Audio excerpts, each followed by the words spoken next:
चलिए, तो कल हमने कुछ क्वेश्चंस किए थे, आज और क्वेश्चंस करेंगे। क्वेश्चंस करते करते हम सीखेंगे बहुत सारी चीजें। तो ये आज आपके लिए पहला सवाल है, करो। तो कल जैसा ही है, बस फोर्स की डायरेक्शन को मैंने पलट दिया है। प्रैक्टिस करने वाली बात है, कोई नया कॉन्सेप्ट नहीं है। बस मैं देखना चाहता हूँ कि कौन कौन लोग अच्छे से पढ़ के आए कल का। तो फाइंड एफ की मिनिमम वैल्यू एफ बताओ जिससे ब्लॉक चलना स्टार्ट हो जाए, या ऐसे बोल सकते हैं ब्लॉक को जस्ट मूव कराने के लिए मिनिमम एफ रिक्वायर्ड फाइंड करना है। करो। ओके, तो मैंने स्टार्ट कर दिया करना। तो 10 किलो का ब्लॉक है, इसका मैं एफबीडी बनाता हूँ। तो एफबीडी बनाते हैं तो कुछ फिक्स फोर्स से वो तो लगाते हैं। सबसे पहले नीचे लगेगा mg। कितना लगेगा mg? 100 लगेगा, लगा दिया। अब ये ब्लॉक जमीन को धक्का मार रहा है तो जमीन ब्लॉक को धक्का मारेगी। ये ग्राउंड की वजह से नॉर्मल आ गया, उसको एनजी बोल दिया। अब साइड से जो फोर्स लग रहा है एफ, ये कितना एंगल पे लग रहा है फोर्स? 37 डिग्री पे। तो इसके भी दो कंपोनेंट होंगे, एक कंपोनेंट तो ऐसे होगा और एक कंपोनेंट ऐसे होगा। ऊपर वाला नीचे वाला होगा एफ साइन 37, मतलब कि एफ इंटू 3/5, और ऊपर वाला होगा एफ इंटू 4/5। तो बेसिकली जो फोर्स है वो कैसे लगेंगे? ये जो फोर्स है ये तो आगे धक्का मारेगा, इस तरीके से धक्का मारेगा, और जो ये वाला फोर्स है वो इस तरीके से धक्का मारेगा। ऐसे लगा दूं क्या? ऐसे लगा दूं क्या? चलो यहीं लगा देते हैं, यहीं लगे रहने दो उनको।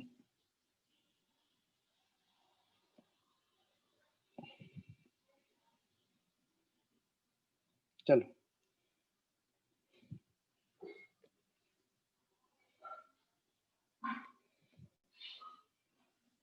एफ, ठीक है।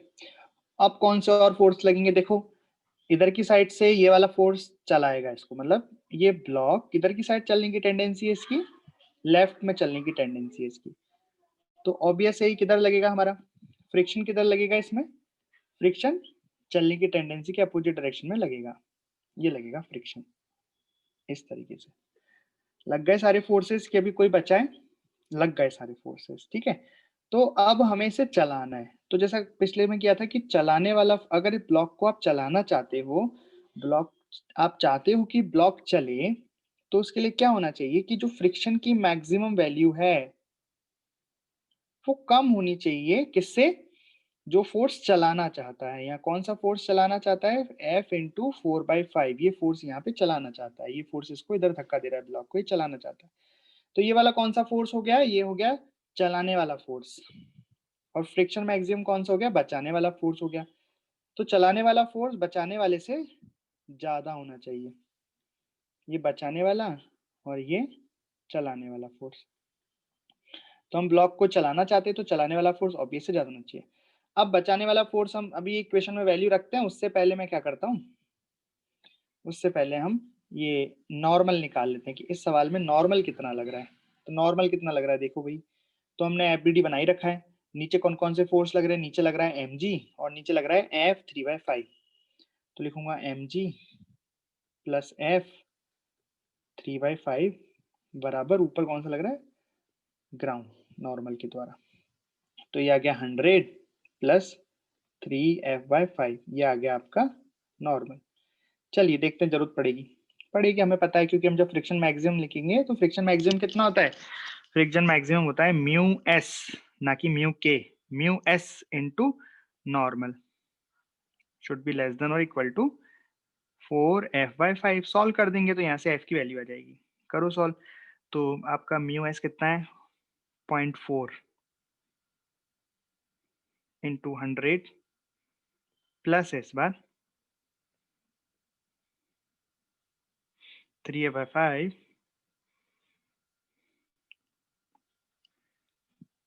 चलो सॉल्व करते हैं। सो कितना आएगा?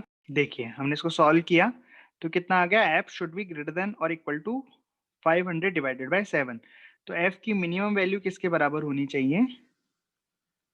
500/7 न्यूटन। देखो, तो हम अगर एफ को 37 डिग्री पे धक्का मार रहे हैं फोर्स से ब्लॉक को, तो हमें मिनिमम 500/7 न्यूटन फोर्स लगाना पड़ेगा। और अगर हम इसी एंगल पे अगर ब्लॉक को खींचते तो हमें कितना फोर्स लगाना पड़ रहा था? 500 डिवाइडेड बाय 13, तो ऑब्वियस बात है 500 डिवाइड बाय 13 कम है, मतलब खींचने में हमें कम फोर्स लगाना पड़ा। सब कंडीशन सेम है, ब्लॉक वही उतने मास का है, फ्रिक्शंस वही है, एंगल वही लगाया है, तो हमें दिखने यहाँ से आराम से पता लगा है कि ब्लॉक को जब खींच रहे हैं तो कम फोर्स लगाना पड़ रहा है, लेकिन धक्का देने के लिए ज्यादा बल लगाना पड़ रहा है। तो आप ये स्टेटमेंट याद रख सकते हैं कि हम खींचना ज्यादा आसान होता है धक्का देने के, खींचना ज्यादा आसान होता है धक्का देने के, मतलब it is easier to pull than push. अगर आप कोई भारी ब्लॉक है तो उसको धक्का देने की जगह आपको उसे खींचना चाहिए, तो आप उसे खींच सकते हो, खींचना आसान होता है, राइट? ओके, सो ये क्वेश्चन है। इस बार आपका थीटा भी वेरिएबल है और एफ भी आपको नहीं पता है। थीटा भी आप अपने मन से कुछ भी लगा सकते हो, फोर्स भी कुछ भी लगा सकते हो।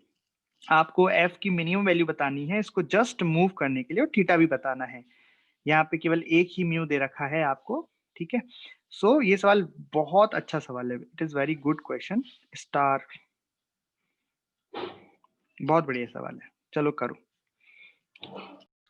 तो करते हैं। बहुत ही बढ़िया सवाल है ये, दिमाग वाला सवाल है ना, थोड़ी सी मैथमेटिक्स भी है इसमें। चलिए सबसे पहले हम इसका एफबीडी बनाते हैं। तो इसमें नीचे कितना लगेगा? mg लगेगा। ये पृथ्वी को धक्का मारे तो पृथ्वी वापस इसको धक्का मारेगी, ग्राउंड इसको वापस से धक्का मारेगा, वो हो जाएगा नॉर्मल। फोर्स के कंपोनेंट हो जाएंगे, आगे की साइड हो जाएगा एफ कॉस थीटा, ऊपर की साइड आ जाएगा एफ साइन थीटा।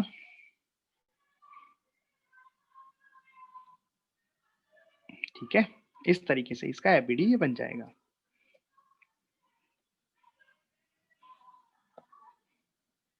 ये हमने फोर्स का कंपोनेंट कर दिया। अब हम चाहते हैं इसे चलाना, तो हर बार की तरह कब चलेगा ये? अच्छा, इसमें फ्रिक्शन किधर लगेगा? फ्रिक्शन इसमें पीछे लगेगा, क्योंकि इसकी टेंडेंसी किधर चलने की आगे, तो फ्रिक्शन इसमें पीछे लगेगा।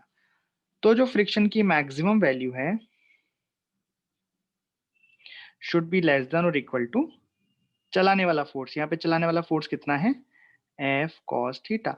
अच्छा, नॉर्मल कैसे निकालेंगे? तो normal plus F sine theta बराबर क्या आ गया?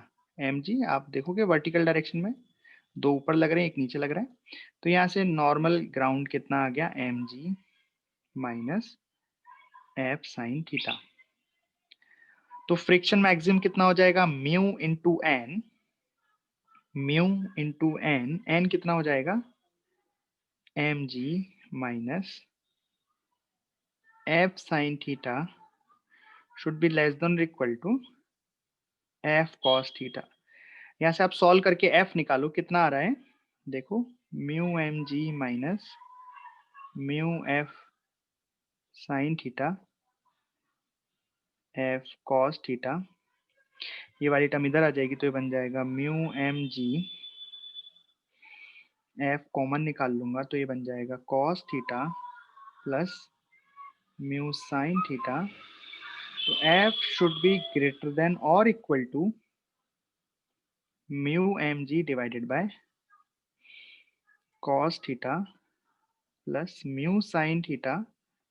तो लिमिटिंग केस में एफ बराबर आ गया, एफ बराबर म्यू एम जी बराबर mu M g divide by cos theta plus mu sine theta. लेकिन यहाँ पे थीटा भी गिवन नहीं है, हमें यहाँ पे फोर्स की मिनिमम वैल्यू, ये तो फोर्स की मिनिमम वैल्यू आ गई, ठीक है, लेकिन किस थीटा के लिए? थीटा भी तो वेरिएबल है, तो हमें थीटा को भी यहाँ पे एलिमिनेट करना है।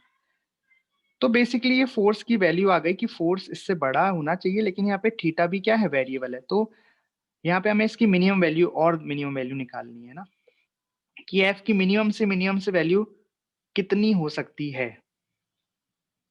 ठीक है, तो अगर हम इस फोर्स को मिनिमम करना है, मतलब देखो आंसर तो ये आ गया, सही बात है, लेकिन अब इसमें मैथमेटिकल हम चीजें अप्लाई कर रहे हैं। जैसे ये एक फंक्शन बन गया फोर्स का और थीटा का। जैसे आपको ध्यान है मैक्सिमम मिनिमा करते थे, y का और x का फंक्शन बन जाता था, तो हम पूछते थे कि यहाँ पे x की ऐसी क्या वैल्यू रखें कि y मिनिमम हो जाए। वही वाली बात है यहाँ पे कि थीटा की ऐसी कौन सी वैल्यू रखें कि फोर्स यहाँ पे मिनिमम हो जाए। तो यहाँ पे क्या करना पड़ेगा आपको?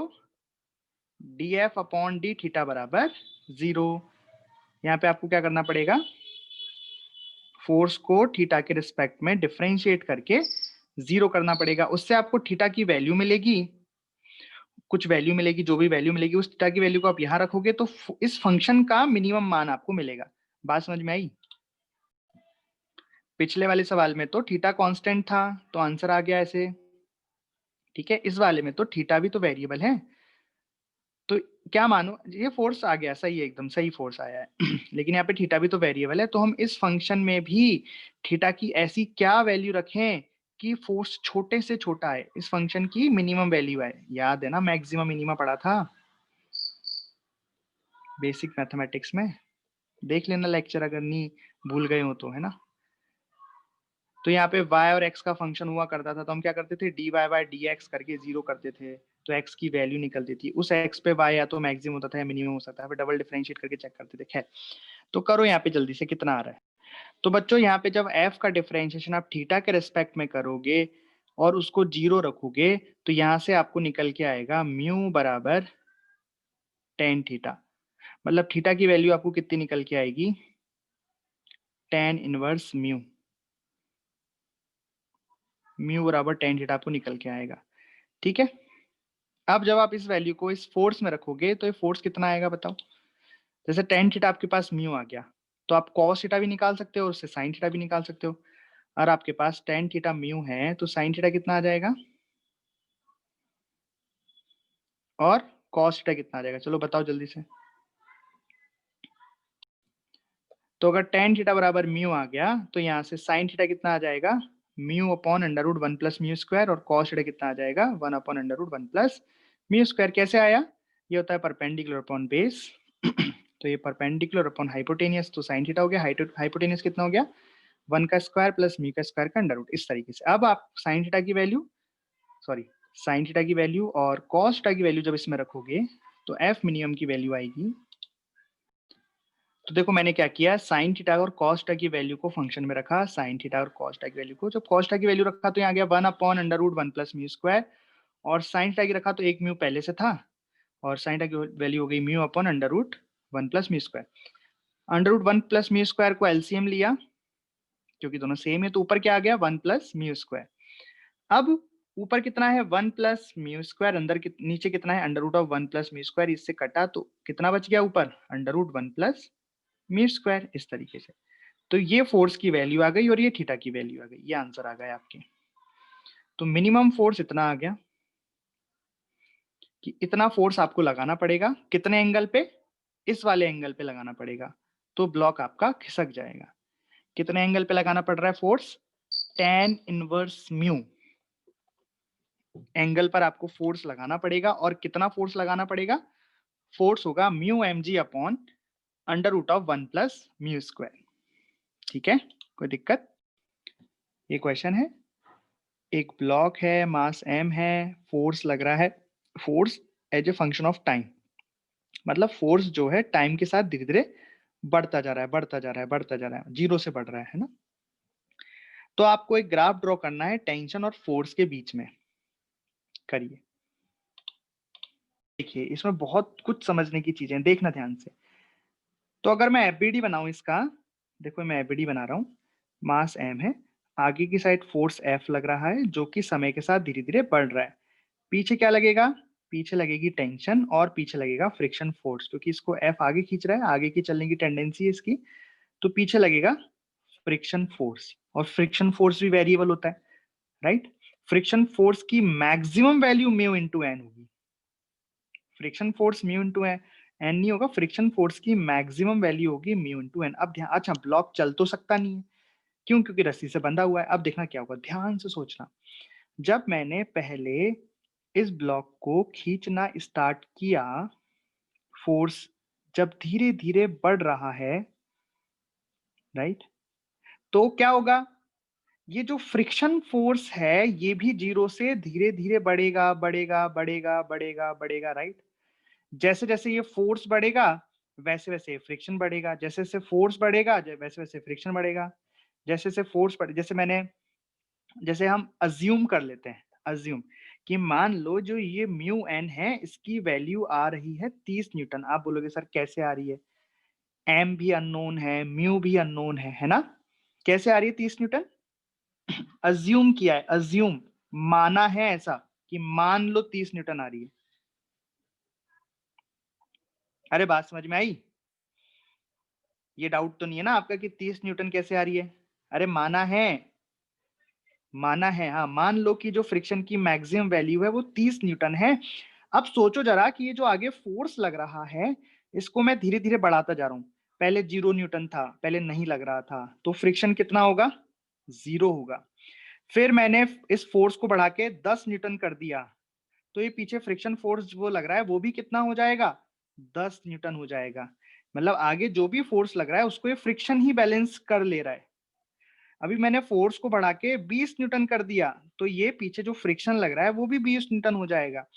अब मैंने फोर्स को बढ़ा के 30 न्यूटन कर दिया, तो जो पीछे फ्रिक्शन है वो वो भी 30 न्यूटन हो जाएगा, राइट? भाई 0 था फोर्स तो फ्रिक्शन भी 0 था। जब आगे फोर्स मैंने 10 किया तो फ्रिक्शन भी 10 हो गया। जब मैंने फोर्स 20 किया तो फ्रिक्शन भी 20 हो गया। जब मैंने फोर्स आगे 30 किया तो फ्रिक्शन भी 30 हो गया। अब बताओ, जब आगे का फोर्स मान लो 40 न्यूटन हो जाएगा तो बताओ फ्रिक्शन कितना आएगा? बताओ। मान लो आगे जो खींचने वाला फोर्स है वो 40 न्यूटन हो गया, क्योंकि वो तो बढ़ता जा रहा है समय के साथ। तो जो फ्रिक्शन है, हाँ वो इस केस में 30 ही आएगा, क्योंकि मैंने अकेला ही तो म्यू दिया है, दो दो म्यू थोड़ा ना दिए हैं। लेकिन आप समझ गए, जो लोग भी 30 या 30 से कम कह रहे हैं मतलब समझ गए। अच्छा एक बात बताओ, क्या यहाँ पे ब्लॉक चलना स्टार्ट कर देगा क्या? जैसा आपको वहां पहले एक्सपेरिमेंट में बताया था, जो आप बोल रहे हो 30 से कम आएगा। बताओ ब्लॉक चलना स्टार्ट कर देगा क्या जो 30 से कम आएगा? अरे रट्टू तो यहाँ ब्लॉक चलना स्टार्ट कर देगा क्या, जैसे पहले एक्सपेरिमेंट में किया था? हाँ मैंने वही वैल्यू ले ली 30, वैसे ही फोर्स बढ़ा रहा हूँ, तो रट रखा है हमने, है ना, कि सर ने बताया थी। अबे बेवकूफो, वहां पे ब्लॉक चलने लग गया था, इसलिए 28 बोल दिया था मैंने कि थोड़ा सा कम हो गया। यहाँ पे जब आगे फोर्स 40 होगा तब भी फ्रिक्शन 30 ही लगेगा। अब सोचो ध्यान से कि आगे लग रहा है 40, पीछे फ्रिक्शन लग रहा है 30, लेकिन ब्लॉक तो अब भी नहीं चल रहा है। मतलब अब कितना? 10 टेंशन आ जाएगा, तो 40 इधर 40 इधर बैलेंस हो जाएंगे।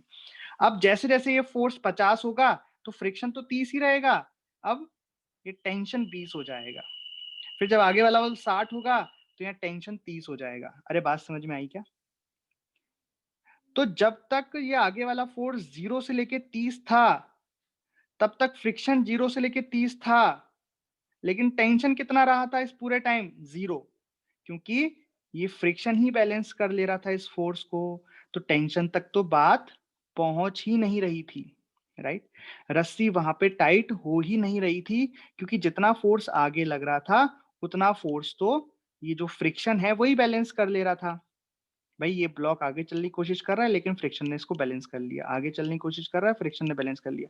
जब फ्रिक्शन को ये ओवरकम कर लेगा, ये वाला फोर्स मतलब फ्रिक्शन को तोड़ देगा, मतलब ये ब्लॉक को खिसकाना स्टार्ट करेगा, तब टेंशन पिक्चर में आएगा, तब टेंशन बढ़ना स्टार्ट होगी। ये सब मैं इसलिए समझा रहा हूँ क्योंकि मेरे को ग्राफ बनाना है। अब ग्राफ अगर आपने इतना डिटेल में से देख लिया है तो अब ग्राफ बनाना कोई बड़ी बात नहीं है। कैसे? ये मैं टेंशन वर्सेस एफ ग्राफ बना रहा हूँ। तो जैसा कि मैंने आपको बताया कि पहले फोर्स 0 था, फोर्स तो धीरे धीरे बढ़ता जा रहा है, क्योंकि वो तो टाइम का फंक्शन है, फोर्स तो धीरे धीरे बढ़ता जा रहा है, लेकिन टेंशन 0 ही है। टेंशन 0 ही रहेगी। कब तक? जब तक फ्रिक्शन के बराबर फोर्स नहीं हो जाता, जब तक फ्रिक्शन बराबर मैक्सिमम फ्रिक्शन, मतलब फोर्स बराबर मैक्सिमम फ्रिक्शन के बराबर नहीं हो जाता, यानी कि जब तक ये आगे लगने वाला फोर्स इस फ्रिक्शन को ओवरकम नहीं कर लेता, तब तक ये फ्रिक्शन ही संभाल लेगा इस फोर्स को, इस फोर्स को। लेकिन जब फ्रिक्शन की औकात आ जाएगी, वे फ्रिक्शन बोल रहा है मैं तो 30 ही लग सकता हूँ, ये फोर्स तो बढ़ते ही जा रहा है, तो वो टेंशन से बोलेगा भाई अब तू संभाल। समझ रहे हो? तो उसके बाद ये टेंशन फिर बढ़ता जाएगा। ठीक है? तो ये कब की बात है? जब फोर्स किसके बराबर हो गया? एफ आर मैक्सिमम के, या लिमिटिंग भी बोलते हैं उसको। तो ये ग्राफ बन गया टी और फोर्स के बीच में। देख लो, एकदम प्योर कॉन्सेप्ट। तो यहाँ पे आपने कॉन्सेप्ट ये सीखा कि जब भी ब्लॉक चलेगा और पीछे टेंशन रहेगी, तो टेंशन पर बात तब तक नहीं आएगी जब तक वो फोर्स इस फ्रिक्शन को ओवरकम नहीं कर लेता। सो ये सवाल है, ये ब्लॉक बी है, ये ब्लॉक ए है, दोनों एक स्ट्रिंग से कनेक्टेड है, आगे एक फोर्स लग रहा है और फोर्स वेरिएबल है, F बराबर 10 इंटू टी। तो ये समय के साथ बढ़ता जा रहा है, बढ़ता जा रहा है, बढ़ता जा रहा है, बढ़ता जा रहा है। तो आपको ए और सरफेस के बीच में लगने वाला फ्रिक्शन एफ आर ए है और बी और सरफेस के बीच में लगने वाला फ्रिक्शन एफ आर बी है और टेंशन टी है यहाँ जो रस्सी में। आपको टी बराबर 2 पर ये तीनों निकालना है, टी बराबर 4 पर ये तीनों निकालना है। करिए को। तो सबसे पहले हम क्या करते हैं, फ्रिक्शन वाले सवालों में हमेशा फ्रिक्शन मैक्सिमम हम निकाल लेते हैं और एफबीडी बना लेते हैं ना, ये हमेशा ध्यान रखें मैकेनिक्स के सवालों में एफबीडी बनाने की बात। और फ्रिक्शन जब भी लगे तो हमेशा मैक्सिमम वैल्यू है, लिमिटिंग वैल्यू फ्रिक्शन की निकाल के रख लेनी चाहिए ताकि हमें आइडिया रहे कि हम क्या कर रहे हैं। तो ये कुछ ऐसा सिस्टम है, आगे फोर्स लग रहा है जो कि वेरिएबल है। अच्छा, तो यहाँ पे इस जगह पे जो फ्रिक्शन की लिमिटिंग वैल्यू है या मैक्सिमम वैल्यू है, मैं ये नहीं कह रहा हूँ कि यहाँ पे इतना फ्रिक्शन लगेगा, मैं कह रहा हूँ यहाँ पे मैक्सिमम वैल्यू कितनी आएगी, वो आएगी म्यू इंटू एन। जल्दी से मुझे बता दो कि मैक्सिमम वैल्यू ए के लिए कितनी आएगी और बी ब्लॉक के लिए मैक्सिमम वैल्यू कितनी आएगी। जल्दी से देखते कौन बताता है। तो ए के लिए लोगों ने बता दिया बिल्कुल सही जवाब, म्यू इंटू एन, क्योंकि ऊपर तो कोई फोर्स लग नहीं रहा है तो एन यहाँ पे 100 हो जाएगा और ये हो जाएगी 30 और यहाँ पे कितनी हो जाएगी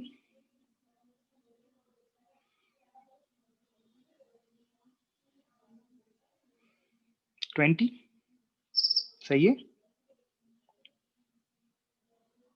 अच्छा ठीक है। तो ये बी हो गया, ये ए हो गया, ठीक, ए है ये बी है। चलिए, तो हमें मैक्सिमम वैल्यू पता लग गई। मैक्सिमम वैल्यू फ्रिक्शन की मैक्सिमम वैल्यू इस केस में 20 है और यहाँ पे 30 है। खैर, ये हमने वैल्यू निकाल के साइड में रख ली।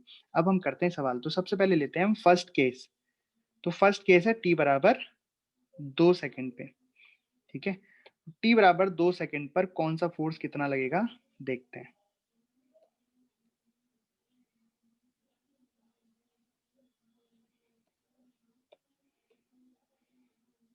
हाँ जी, सबसे पहली बात, टी बराबर 2 सेकंड पे ये फोर्स कितना हो जाएगा, टी की जगह 2 डाल दोगे आप, टी की जगह 2 डाल दोगे तो कितना हो जाएगा 10 इंटू 2 20। तो फोर्स कितना लगेगा 20 न्यूटन, ठीक है। अच्छा, हमें साथ के साथ ये फ्रिक्शन मैक्सिमम पे ध्यान रखना है, ठीक है। अब ध्यान से देखना, आगे की साइड कितना फोर्स लग रहा है, आगे लग रहा है 20 न्यूटन फोर्स लग रहा है। अब क्या ये ब्लॉक आगे खिसकने की टेंडेंसी टेंडेंसी तो आएगी, लेकिन क्या ये जो 20 न्यूटन है इसके मैक्सिमम फोर्स को ओवरकम कर पाएगा, क्योंकि इसका मैक्सिमम तो 30 न्यूटन है और आगे केवल 20 न्यूटन लग रहा है। तो ये तो भाई साहब इस बी ब्लॉक के जो फ्रिक्शन मैक्सिमम है उसको ही ओवरकम नहीं कर पाएगा। तो इस केस में बात आगे बढ़ ही नहीं पाएगी, तो टेंशन तो जीरो ही हो जाएगा, क्योंकि सब कुछ तो ये फ्रिक्शन ही संभाल लेगा। भाई फ्रिक्शन अधिकतम कितना लग सकता है यहाँ पे 30, जरूरत कितनी है बस इस ब्लॉक को रोकने के लिए 20 की, तो फ्रिक्शन ही सब संभाल लेगा। तो फ्रिक्शन बी, यहाँ पे आंसर आ जाएगा 20। आगे बात बढ़ ही नहीं पाई, टेंशन जीरो हो गया। देख लो, 20 आगे लग रहा है 20 पीछे लग रहा है, तो टेंशन कितना जीरो लगाएगा। और टेंशन जीरो मतलब ये ब्लॉक में तो चलने की टेंडेंसी ही नहीं आई, तो इस ब्लॉक में जब चलने की टेंडेंसी ही नहीं आई तो फ्रिक्शन कितना हो जाएगा जीरो। ये आंसर हो गया। तो पहले केस का आंसर ये हो गया कि ये वाला फ्रिक्शन तो आ गया जीरो, ये वाला फ्रिक्शन आ गया 20 न्यूटन, टेंशन आ गई जीरो। कोई डाउट देख लो आराम से, कोई डाउट तो पूछो। चलिए अगला केस हम कर रहे हैं। अगले केस में है टी बराबर 4 सेकेंड। तो टी बराबर 4 सेकंड का हो गया, यहाँ पे टी की वैल्यू 4 रख ली तो 40 न्यूटन। तो यहाँ पे फोर्स कितना लग रहा है 40 न्यूटन लग रहा है। अब आप ध्यान दो मैक्सिमम को, तो यहाँ पे मैक्सिमम कितना लग सकता है 30। तो यहाँ पे फोर्स आगे इसको चलाने वाला कितना है 40 है, लेकिन बचाने वाला कितना है बस 30 है। तो क्या ये 40 इसके मैक्सिमम फोर्स को ओवरकम कर देगा यहाँ पे, हाँ बिल्कुल कर देगा, क्योंकि यहाँ पे जो V है इसका मैक्सिमम वैल्यू 30 ही है। तो यहाँ पूरा का पूरा ये मैक्सिमम लग जाएगा और तब भी बैलेंस नहीं कर पाएगा, तो बचा कुचा कौन प्रोवाइड करेगा, ये टेंशन प्रोवाइड करेगा। कितना 10 न्यूटन। बचा कुचा कौन प्रोवाइड करेगा? टेंशन प्रोवाइड करेगा। अच्छा, ये सब देखने से पहले आप एक चीज और देख लिया करो। रुक जाओ, जब चीज सीख रहे हैं तो सारी सीख लेते हैं। आपने ऐसे कैसे बोल दिया कि ये सिस्टम इक्विलिब्रियम में रहेगा कि फोर्स बैलेंस करा रहे हो? फोर्स तो तब बैलेंस होते हैं ना जब सिस्टम इक्विलिब्रियम में रहता है। तो जरूरी थोड़ा ना सिस्टम इक्विलिब्रियम में रहे। ठीक है, तो देखो ये सिस्टम वैसे तो इक्विलिब्रियम में, कैसे पता लगा है इक्विलिब्रियम में? देखो ये ध्यान से देखना। ए मैक्सिमम कितना फोर्स लगा सकता है? 20।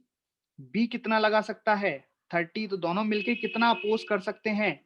20 प्लस 30, 50 न्यूटन का अपोज कर सकते हैं, राइट?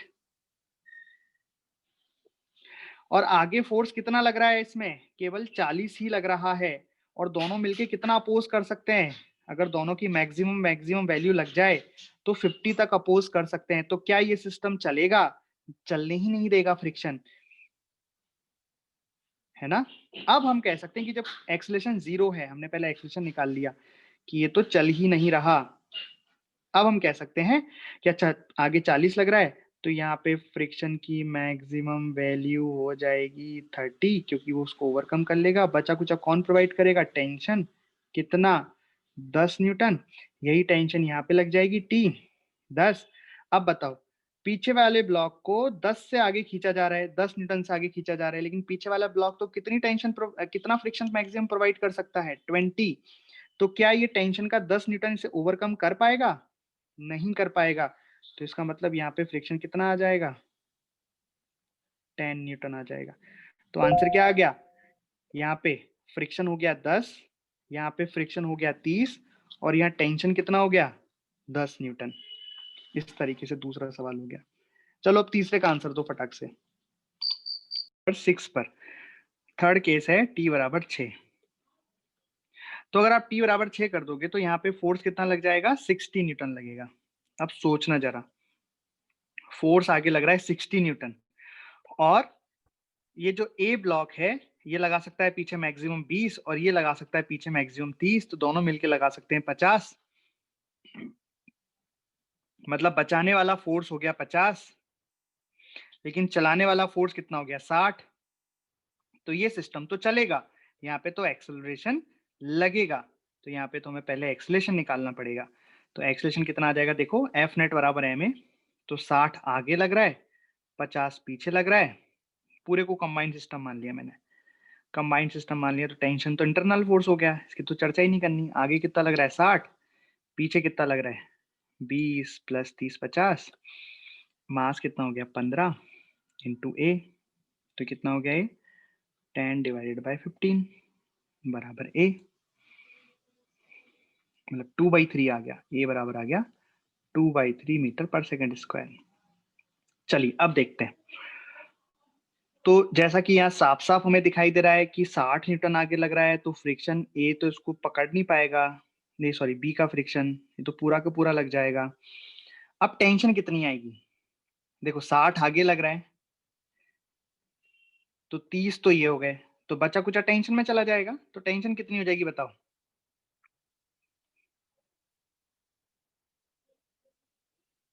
30 प्लस 30 60 हो जाएगी क्या टेंशन? इस बार ऐसे बोल दो, हो जाएगी क्या? गलत जवाब। 30 प्लस 30 60 तो तब हम लिख देते तब जब ये इक्विलिब्रियम में होता। तो हमें यहाँ कैलकुलेट करनी पड़ेगी भाई। एक्सेलरेशन आया ना इसका ए, तो इस 10 केजी वाले ब्लॉक के लिए आप क्या लिखोगे?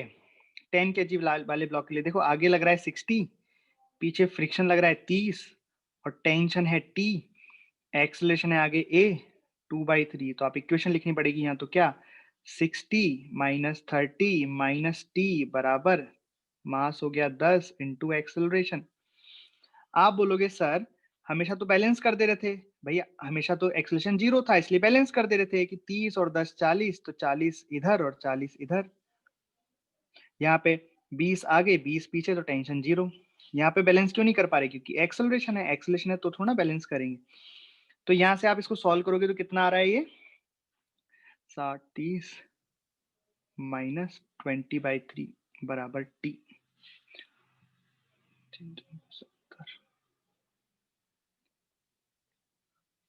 तो टेंशन ये आ रहा है शायद, देखो। तो यहाँ पे टेंशन कितनी आ रही है? टेंशन आ रही है 70 डिवाइडेड बाय 3 न्यूटन। तो यहाँ आगे भी टेंशन उतनी लगेगी, फिर टी ही लगेगी टेंशन, तो 70/3। अब देखो 70/3 क्या, जो उसमें पीछे फ्रिक्शन लगता है 20, उससे ज्यादा है क्या? ऑब्वियसली ज्यादा है, तभी तो चल रहा है ये ब्लॉक। तो इसमें पीछे फ्रिक्शन कितना लग जाएगा? 20 लग जाएगा फुल। भाई देख लो ना, 20 और 70/3 में से कौन ज्यादा है? 70/3 ज्यादा है। मतलब ये इसको आगे चलाएगा, ओवरकम करेगा, ओवरकम करने की कोशिश करेगा पूरी पूरी, लेकिन जितनी है उतनी तो लग पाएगा, उससे ज्यादा तो लग ही नहीं सकता, क्योंकि फ्रिक्शन 20 से ज्यादा तो अवेलेबल ही नहीं है। तभी तो ये ब्लॉक एच को चलना पड़ा, क्योंकि बैलेंस ही नहीं हो रहे फोर्स, तभी तो चला इस तरीके से। तो यहाँ पे आंसर क्या क्या आ गए आपके? यहाँ पे आंसर आ गया, फ्रिक्शन आ गया 20, टेंशन आ गया 70/3, और यहाँ का फ्रिक्शन आ गया 30। इस केस में आंसर क्या आ गए? यहाँ का फ्रिक्शन आ गया 30, एक्सेलरेशन 0 था, इसलिए टेंशन बैलेंस करके निकाल लिया, और यहाँ का फ्रिक्शन आ गया 10। इस केस में भी एक्सेलरेशन 0 था, इस तरीके ये आ गया। तो ये बहुत ही अच्छा सवाल था, आप इसको फिर से एक बार देखना, ठीक है। So this is the question, this is the block of 10 kg। यहाँ पे अपने एक फोर्स लगाया है, बॉल स्मूथ है। तो आपको एफ की वो वैल्यू बतानी है जिससे ब्लॉक इक्विलिब्रियम में आ जाए। मिनिमम बतानी, minimum value of F. F का वो मिनिमम से मिनिमम वैल्यू जिससे ब्लॉक इक्विलिब्रियम में आ जाए, बताओ। चलिए, तो अब यहाँ पे एफबीडी बनाओगे ब्लॉक का, बिल्कुल ब्लॉक का हम एफबीडी बनाएंगे। तो ब्लॉक में नीचे कितना लगेगा? इस तरीके से लगेगा mg, ठीक है। एक फोर्स ऐसे लग रहा है इस पे, मतलब ये पीछे दीवार को दबा रहा है, तो इसमें आगे की साइड लगेगा नॉर्मल, दीवार इसको वापस धक्का मारेगी। अच्छा, क्या कोई फोर्स इसमें ऊपर की तरफ लगेगा? क्योंकि दीवार तो स्मूथ है, दीवार पे तो फ्रिक्शन ही नहीं है, तो क्या कोई फोर्स लगेगा ऊपर की तरफ? नहीं लगेगा, कोई भी फोर्स नहीं है इसमें ऊपर, है ना। मतलब इसमें F बराबर नॉर्मल हो जाएगा, ठीक है, क्योंकि इस डायरेक्शन में तो कोई एक्सेलरेशन है ही नहीं, लेकिन वर्टिकल डायरेक्शन में इसके पास एक ही फोर्स है mg, ऊपर तो कोई फोर्स ही नहीं है, तो हम F नेट बराबर ma करेंगे, तो इसका एक्सेलरेशन आ जाएगा a। अच्छा, सवाल क्या था कि find F so that block will be in equilibrium. तो ऐसा हो ही नहीं सकता, आप फोर्स को कितना भी लगा लो, कितना भी लगा लो, ये ब्लॉक यहाँ पे नहीं रुकेगा। अरे ब्लॉक को रुकने के लिए ये F जिम्मेदार थोड़ी है। ब्लॉक को रुकने के लिए कौन रुकेगा? ब्लॉक, जो फोर्स ऊपर लगेगा, जो mg को बैलेंस करेगा। पर यहाँ तो ऊपर कोई फोर्स ही नहीं है, mg को कोई बैलेंस ही नहीं कर रहा है, तो block can never be in equilibrium because there is no friction in the wall।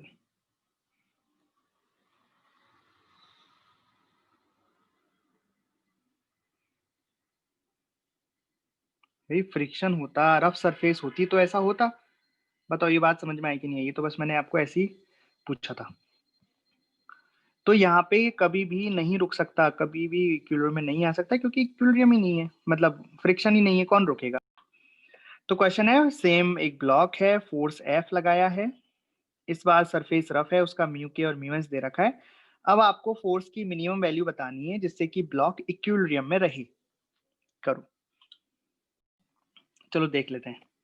बहुत ही आसान है, वापस से मैं एफबीडी बना रहा हूँ 10 kg का। ये 10 kg का मैंने एफबीडी बनाया। इधर से एक फोर्स लग रहा है F, तो इधर से एक नॉर्मल आएगा, नीचे से mg आएगा, और ऊपर से आएगा फ्रिक्शन। हर बार की तरह अगर हमें इस ब्लॉक को रोकना है, तो यहाँ रोकने वाला फोर्स ज्यादा होना चाहिए चलाने वाले फोर्स से, तो friction maximum should be greater than और इक्वल टू mg।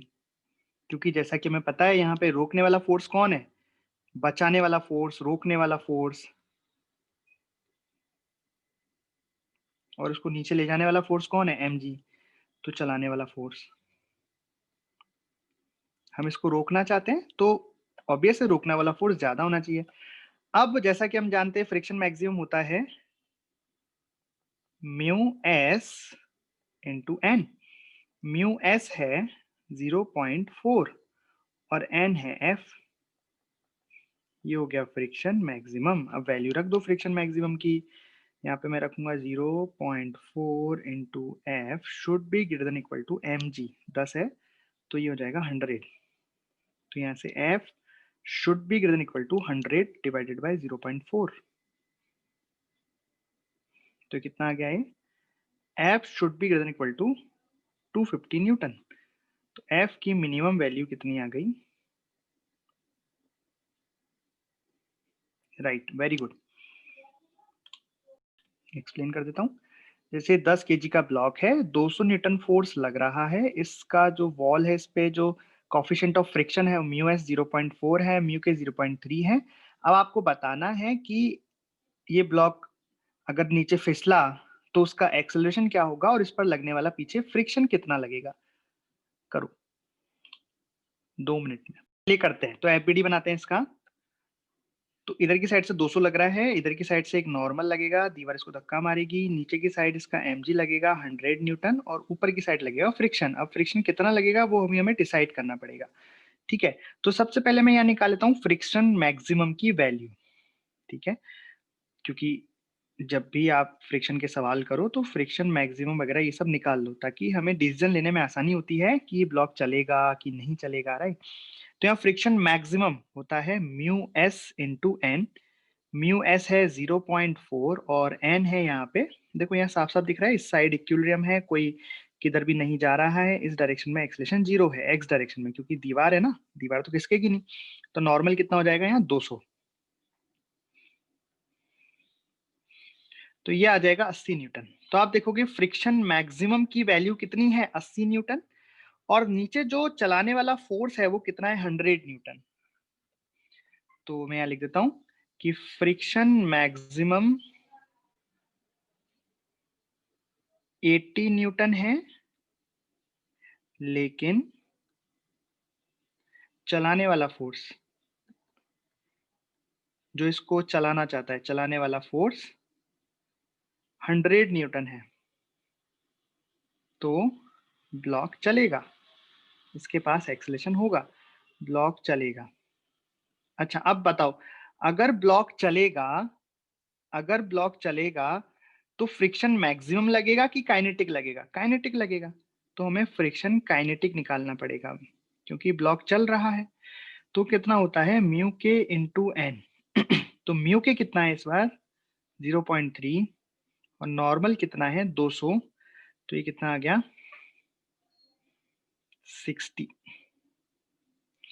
ठीक है, तो जो फ्रिक्शन होगा वो होगा 60 न्यूटन, बिकॉज ब्लॉक चल रहा है, ब्लॉक के पास एक्सेलरेशन है नीचे की तरफ, इसलिए जो फ्रिक्शन होगा वो कितना आएगा 60 न्यूटन। और एक्सेलरेशन कितना आ जाएगा वो तो हम आसानी से निकाल सकते हैं, नीचे लग रहा है 100, ऊपर लग रहा है 60, बराबर मास इंटू एक्सेलरेशन। तो एक्सेलरेशन आ गया 4 मीटर पर सेकेंड स्क्वायर। तो ये आंसर आ गया, एक्सेलरेशन आ गया 4 मीटर पर सेकेंड स्क्वायर और फ्रिक्शन आ गया 60 न्यूटन। कोई दिक्कत?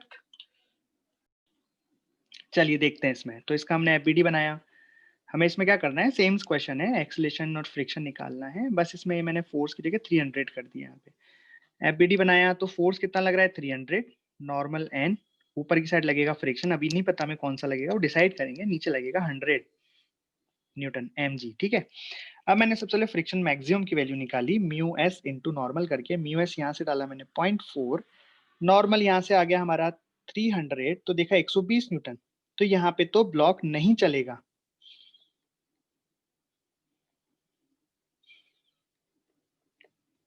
ब्लॉक इसलिए नहीं चलेगा क्योंकि नीचे इसको चलाने वाला फोर्स है 100 न्यूटन, लेकिन रोकने की जो क्षमता है फ्रिक्शन की वो कितनी है 120 न्यूटन तक को वो रोक सकता है।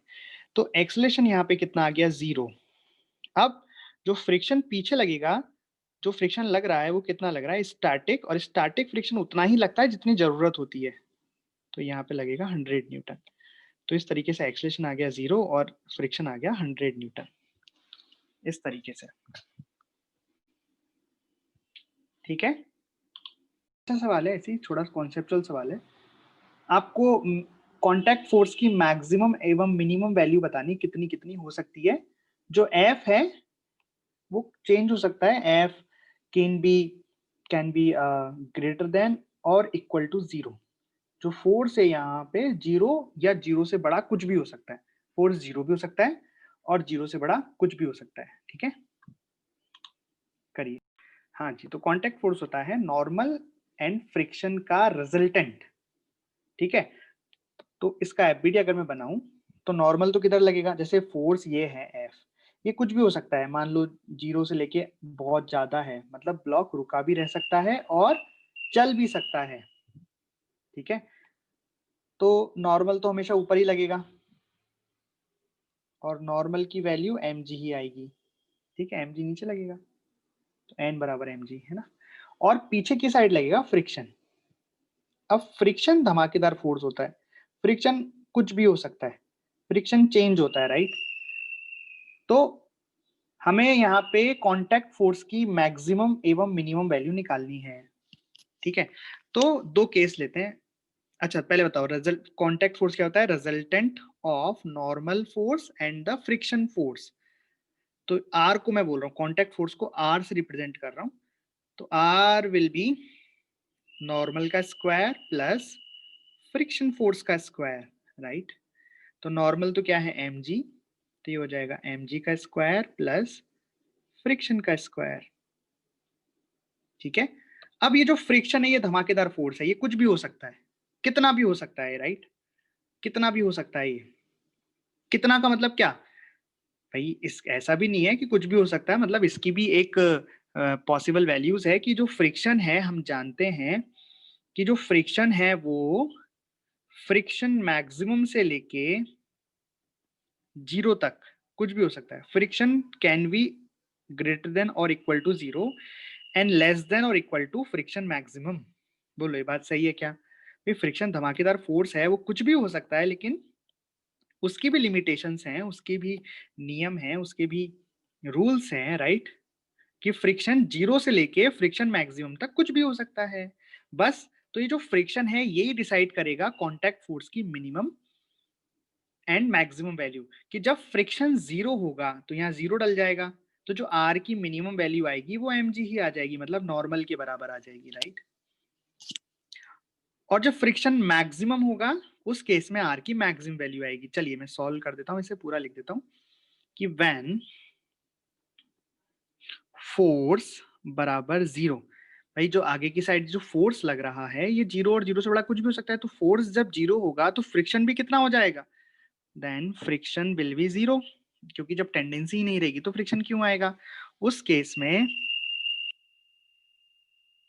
इसकी मिनिमम वैल्यू आएगी अंडर रूट ऑफ नॉर्मल का स्क्वायर प्लस 0 का स्क्वायर, क्योंकि फ्रिक्शन हो गया 0 नॉर्मल, जो कि है mg के बराबर। और व्हेन f बन जाएगा एफ आर मैक्सिमम के बराबर, तो फ्रिक्शन भी कितना हो जाएगा, F R maximum, right. Just move करने वाला है ब्लॉक। उस केस में इसकी मैक्सिमम वैल्यू आएगी N square plus F R max का स्क्वायर। अब हम सभी जानते हैं एफ आर मैक्स का फॉर्मूला होता है म्यू इंटू एन, तो ये बन जाएगा म्यू स्क्वायर एन स्क्वायर। इसको सॉल्व करेंगे, इसको सॉल्व करेंगे तो एन स्क्वायर बाहर आ जाएगा, तो ये बन जाएगा N under root of 1 plus mu square, तो फाइनली बन जाएगा mg 1 प्लस म्यू स्क्वायर। ये आ जाएगी आर की मैक्सिमम वैल्यू। ठीक है, तो क्या आंसर हो गए, आर की जो मिनिमम वैल्यू है वो तो आ गई mg, और आर की जो मैक्सिमम वैल्यू है वो हो सकती है ये। देख लो अच्छे से, ये भी कॉन्सेप्ट ही है वैसे।